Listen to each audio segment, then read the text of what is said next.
Assalamualaikum warahmatullahi wabarakatuh. Bismillahirrahmanirrahim. Alhamdulillahi rabbil alamin.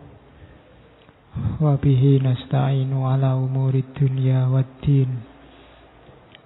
Allahumma salli wa sallim wa barik ala habibina wa syafi'ina Sayyidina wa maulana Muhammadin wa ala alihi wa ashabihi wa man tabi'ahum bi ihsanin ila yaumiddin.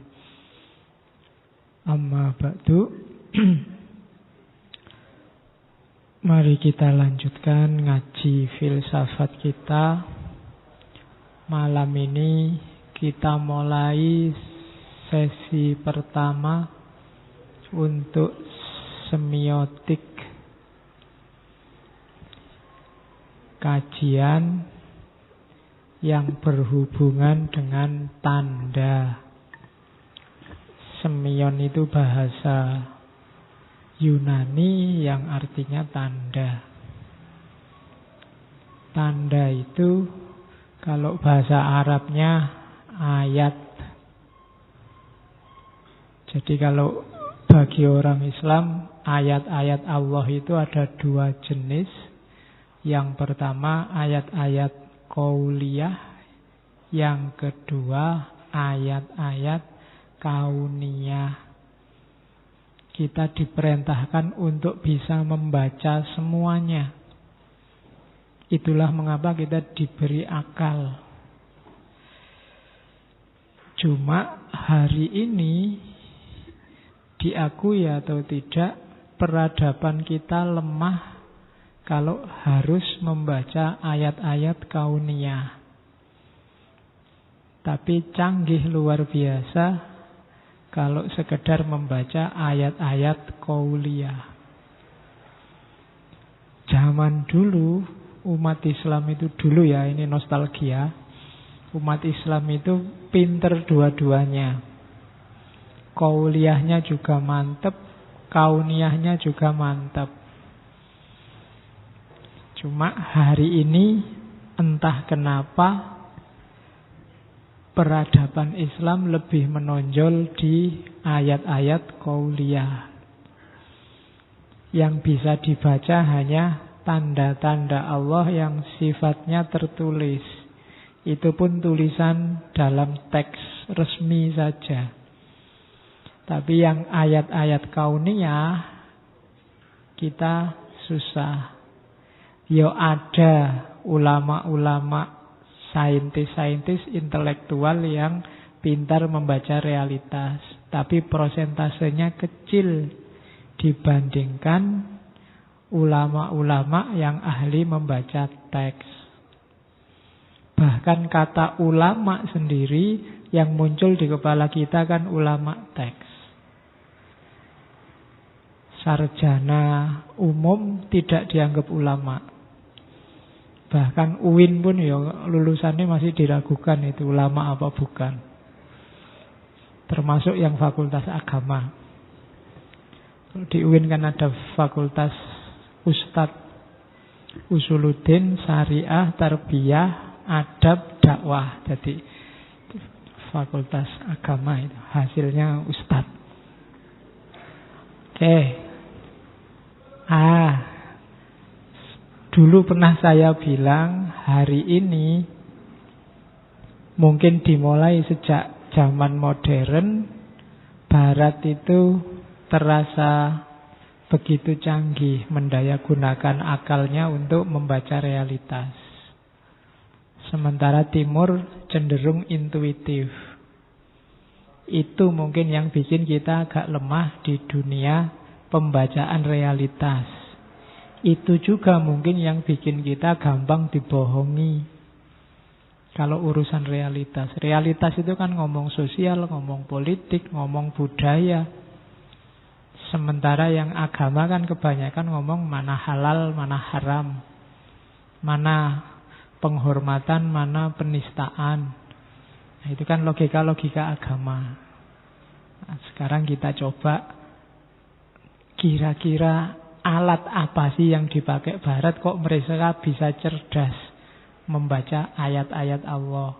Ada logika apa, ada cara berpikir apa. Itu yang bikin saya ingat salah satu cabang kajian namanya semiotik. Jadi ini biasanya dikaitkan dengan filsafat bahasa. Oke, cool ya. Iya, oke. Ngaji ini sambil membayangkan sepak bola antara Indonesia dan oke. Sayangnya kaptennya Indonesia Boas, bukan Muslim. Coba Islam. Ya untung yang lain tidak protes ya. Masa kaptennya bukan Muslim, itu penistaan itu. Harusnya Indonesia itu ya mayoritas Muslim, kapten sepak bolanya harusnya Muslim. Iya, protes onang Riddle itu. Oke. Bismillah, meskipun ada sepak bola kita tetap ngaji. Biar Gusti Allah terharu. Oh iya, kan sedekah itu kan gitu. Memberikan sesuatu yang disayangi itu kan pahalanya besar. Kita berikan waktu kita untuk ngaji daripada nonton sepak bola, meskipun pikirannya ada di sana. Oke, Ferdinand de Saussure. Malam ini beliau jadi tokoh kita. Dia disebut bapak filsafat bahasa modern, bapak semiotik modern. Pokoknya bapak bahasa modern. Itu Ferdinand de Saussure, kelahiran Swiss, Swedia, daerah-daerah situlah. Dia termasuk tokoh yang ahli dalam bidang tata bahasa, gramatika, kemudian semiotika. Meskipun nanti bukunya yang paling terkenal Wacana tentang Bahasa, kalau bahasa Indonesianya, itu yang menerbitkan murid-muridnya. Jadi dia buku masterpiece-nya justru ditulis oleh murid-muridnya, hasil ceramahnya Ferdinand de Saussure. Cuma ini memang orangnya pinter, dari keluarga pinter, akhirnya ya sukses. Keluarga ayahnya juga ilmuwan, dikenal ilmuwan zoologi, ilmuwan botani, ahli di bidang taksonomi, binatang dan tumbuh-tumbuhan. Itu ayahnya Ferdinand de Saussure. Oke, nanti dia expertise-nya di bidang bahasa. Meskipun sumbangannya besar, dia umurnya tidak panjang. Meninggal umur 55 tahun. Belum sampai 60. Tapi sumbangannya besar. Dia nanti yang mempengaruhi hampir semua pemikiran dan filsafat bahasa sesudah dia. Meninggal tahun 1913. Oke, kita coba masuk ke pemikirannya Ferdinand de Saussure tentang bahasa. Jadi nanti rentetannya itu memang diawali dari bahasa. Cuma bahasa ini tidak dipahami sebagai, kalau ini namanya teh, kalau ini namanya meja, tapi dipahami sebagai simbol. Jadi simbol itu sesuatu yang maknanya tidak pada bendanya. Lampu merah maknanya berhenti. Itu kan berhentinya itu tidak pada bendanya, ada di balik lampu merahnya. Itu namanya simbol. Kayak bathuk hitam simbol. Yo kamu sendiri yang mengartikan. Itu kan simbol namanya. Maknanya tidak ada di bathuk hitamnya. Kalau maknanya ada di bathuk hitamnya, ya bathuk yang warnanya hitam. Tapi kan tidak itu. Ada di balik itu loh. Itu namanya simbol. Jadi bahasa itu sesuatu yang sifatnya simbolik. Makanya terus dinamakan semiotik. bidangnya. Tidak tata bahasa, ini Budi, ini Bapak Budi. Yang maknanya ada di kata, tapi maknanya ada di balik kata. Itu yang disebut simbol. Maka bidangnya namanya semiotik. Hari ini misalnya ada istilah semiotika dihubungkan sama Al-Quran. Itu berarti ayat-ayat Al-Quran dianggap bersifat simbolik. Jadi kebenarannya tidak melulu ada di kata-katanya. Ada juga kebenaran di balik kata-kata. Yang juga harus dikejar oleh yang membaca Al-Quran. Ketika tiba-tiba Allah membolehkan kawin 4, itu mungkin ada kebenaran lain yang disasar dari kebolehan kawin 4 itu. Ungkaplah itu. Ketika tiba-tiba Al-Quran bilang walan tardo angkal Yahudu, itu mungkin ada konteksnya, ada kebenaran di balik itu. Itu yang harus kita ungkap. Ketika Nabi tiba-tiba bersabda barang siapa mengumpuli istrinya malam Jumat, maka dia seperti membunuh 70 Yahudi. Loh, itu kalau kamu artikan letterlet, berapa banyak Yahudi yang tewas setiap malam Jumat? Tapi kan bukan itu mungkin maksudnya Nabi. Bukan kok terus kamu hitung beneran. Besok kamu habis nikah terus malam Jumat berapa kali kita? 3 kali, 7 kali 3, 210 Yahudi tewas malam ini. Mesti bukan itu. Ya, jadi itu kan semacam ketika Islam ini sedang progresif-progresifnya, sahabat-sahabat ini sedang semangat-semangatnya perang, minta perang terus. Nabi kan yo masuk perang terus-terusan. Kita mau jihad ini, Nabi kita ini mujahid ini. Terus Nabi bilang, sudahlah, kamu pulang aja.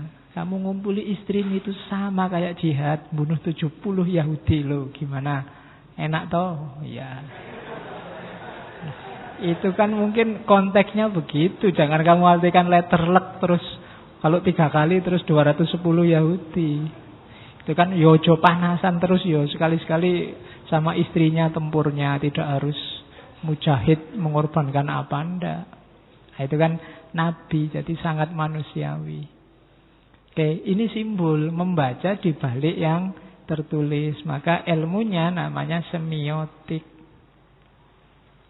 Cuma nanti Ferdinand de Saussure ini menurut dia bahasa semion itu sifatnya struktur. Jadi ada jaringannya yang membentuk makna. Jadi makna itu tidak satu, ada jaringannya, ada strukturnya. Misalnya teh ini.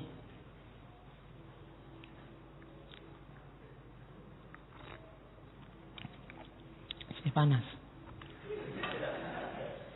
Oke ya, teh ini tidak bisa cuma kamu pahami ini adalah teh campuran dari teh gula yang diminum. Pahami juga struktur di balik teh.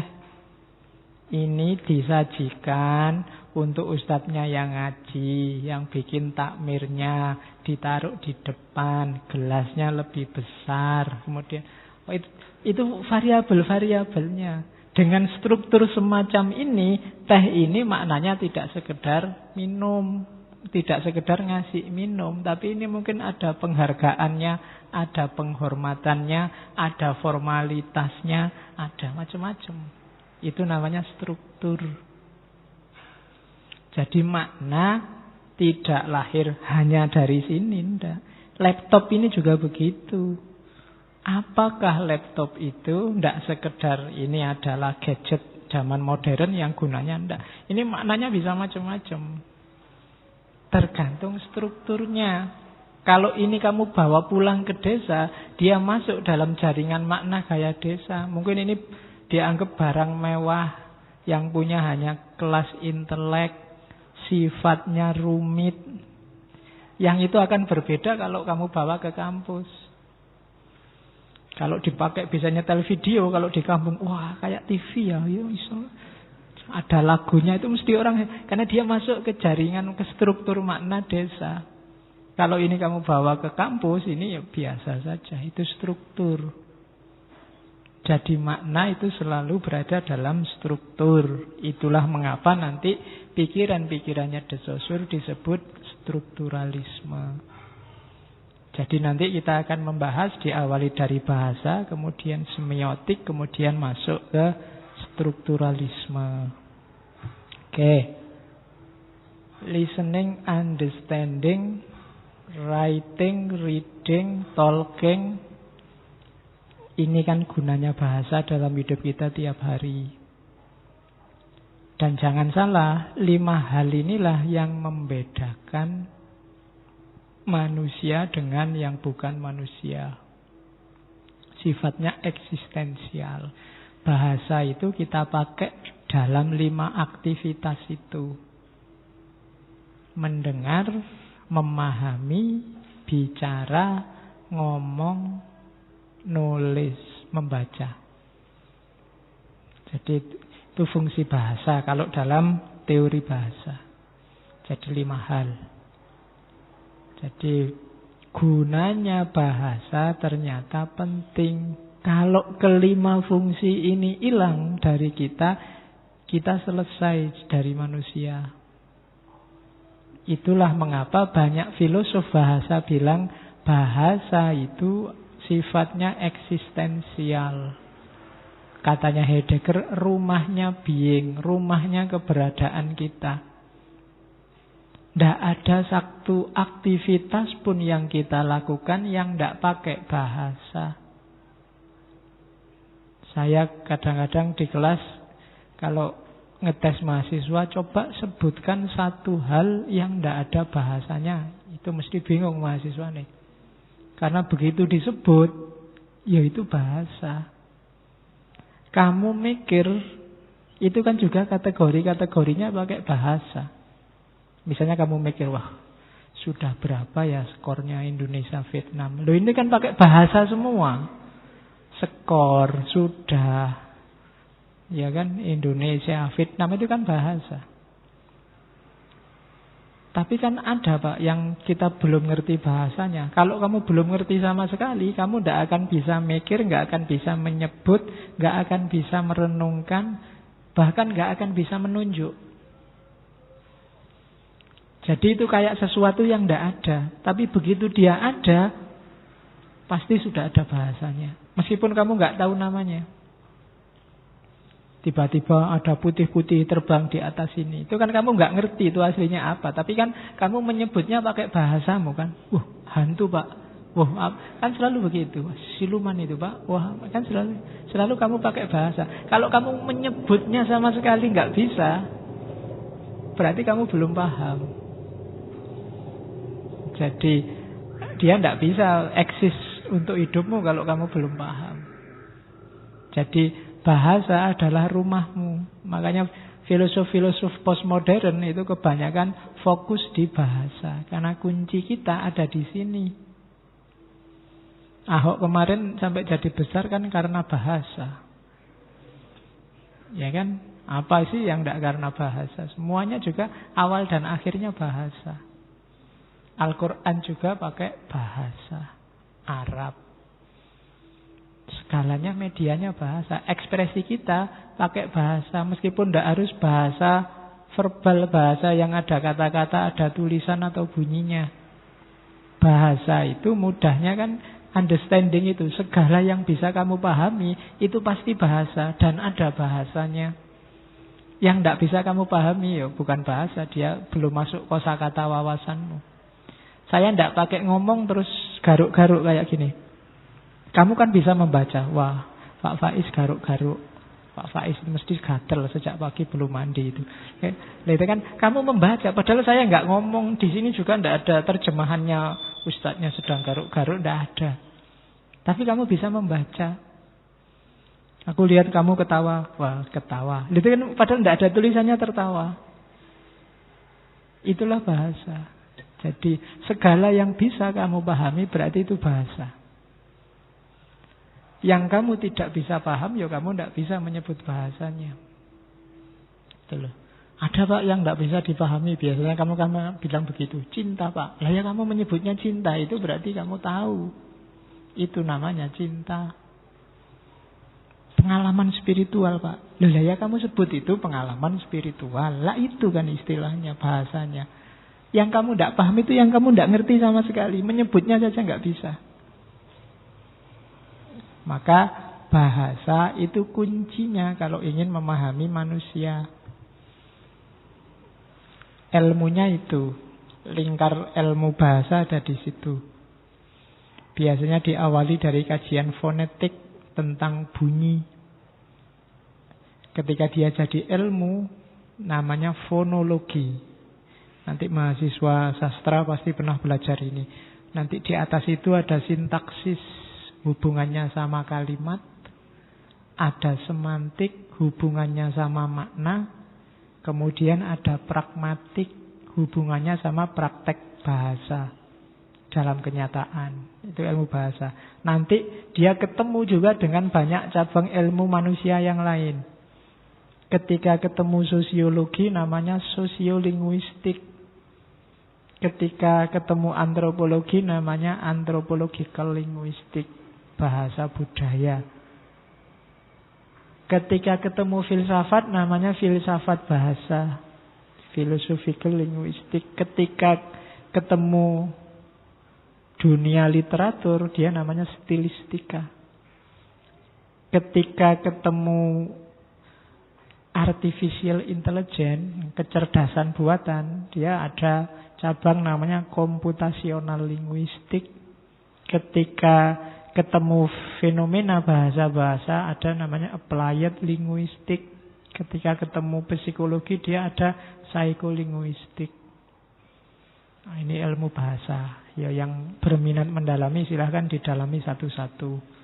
Paling tidak kalian hari ini tahu namanya. Kalau telinga pernah dengar kan tidak asing-asing amat. Pokoknya pernah dengar maksudnya apa belakangan.